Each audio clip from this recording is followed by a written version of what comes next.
আসসালামু আলাইকুম। আশা করি আপনারা সবাই ভালো আছেন। আমি আল্লাহর রহমতে অনেক ভালো আছি। বলুন তো আমি কি নাড়ছি বা কি করছি? তো অনেকেই জানবেন, বিশেষ করে যারা ছাদ বাগান নিয়ে কাজ করেন, তারাই মূলত জানবেন। তো এগুলা হলো খোল বিছানো পানি। এটা গাছের জন্য খুবই উপকারী। বিশেষ করে আ ফলন ফলন্ত গাছের জন্য খুবই উপকারী। বলা যায় এটা গাছের বিরানি বলা যায়। মানে গাছে দিলে অনেক দ্রুত বাড়ে এবং ফল খুবই বাড়ে। তো আমরা তো রাসায়নিক সার ব্যবহার করি।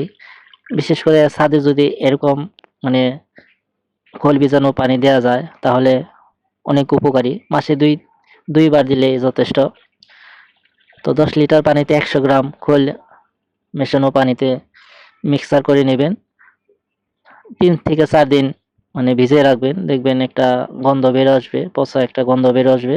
তাহলেই বুঝবেন আপনার ভালোভাবে মানে গলছে।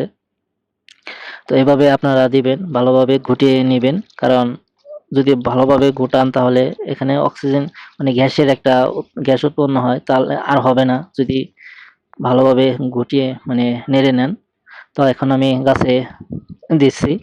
তো এভাবে আপনারাও যে ছাদ বাগানে টবে বা বস্তায় যেখানে আপনারা গাছ বুনেন তো এখানে মানে দিবেন, তাহলে দেখবেন গাছের গ্রোথ অনেক ভালো হবে। তো আমিও প্রতিনিয়ত দেই, যেহেতু আমি ছোট্ট একটা আমার ছাদ বাগান। তো আমি নিয়মিত এটাই দেই। কারণ রাসায়নিক সার দিলে স্বাস্থ্যের জন্য ক্ষতিকর। তো আমি মানে প্রাকৃতিক সার এটাই বলা যায়, খোল বীজাণু পানি। তো আপনারাও ট্রাই করবেন, যারা বিশেষ করে ছাদ বাগান দিছেন। তো এভাবে আমি প্রত্যেক গাছের দিয়েই।